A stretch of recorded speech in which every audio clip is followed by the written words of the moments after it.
A promise in the stars. God had blessed Abram, and he had become very rich. Abram was living in a new land, in a new home, and there were all kinds of trees and vines that provided lots of delicious food for Abram, Sarai, and all their servants. Abram had many animals, donkeys, camels, cows, goats, and sheep. These animals were having babies and making Abram even richer. But as Abram walked through his camp, he became very sad. As he looked at his animals, he saw they were all having babies. The mama goat had a little kid. The mama sheep had a little lamb. The mama cow had a baby calf. Abram's servants had children too, but Abram and Sarai, they didn't have a child of their own, and that made him very, very sad. Abram remembered that God had promised to bless him, and God had blessed Abram in many different ways. But God, Sarah and I still don't have any children, Abram told God one night. God knew how Abram and Sarai felt, so God spoke to Abram to encourage him. Do not be afraid. I have not forgotten about you, God told Abram. Look up at the stars in the sky. Can you count all those stars? There were millions of stars on that nighttime sky, and Abram never could count that many stars. There were too many stars for you to count, Abram, God explained.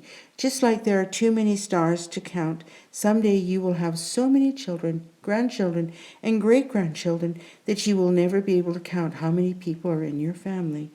This seems impossible, God, Abram replied, but I love you and I will trust you. Abram and Sarai waited and waited and waited to have a baby. Abram and Sarai got older and older, and they still waited for a baby. They believed that God would keep his promise, but still there was no baby for them to care for or to love. One day, Abram sat outside his tent thinking about how God's special promise to have many children, grandchildren, and great-grandchildren. He was now 99 years old. He thought it was impossible to have children now that he and Sarai were so old. God spoke to Abram again. I haven't forgot about my promise to you, God told Abram. I promised you that next year at this time, Sarai will have a baby. I want you to name him Isaac.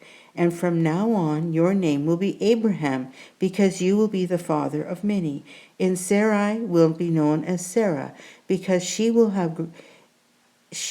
because some of her grandchildren will be kings someday.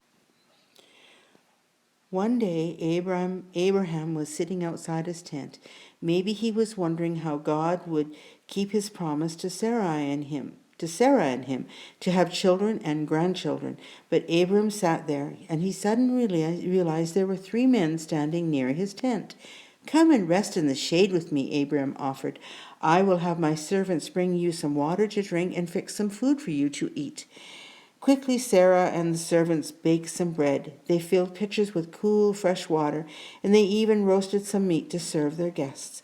While they were eating, one of the guests asked Abram, Where is Sarah, your wife? She is in the tent, Abram answered.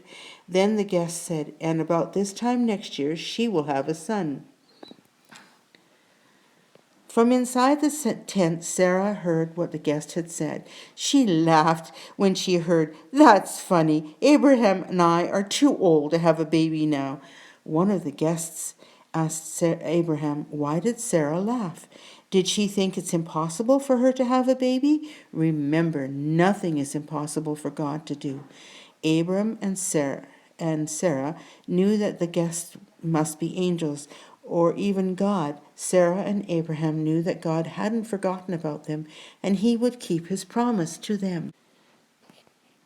Sometimes it is hard to wait for good things because we want them right away. But sometimes we have to wait. We will wait. It is important while we wait, it is important to remember that God wants you to trust him even while we are waiting for the promise to come true. The Lord will do what he says, Isaiah 38:7.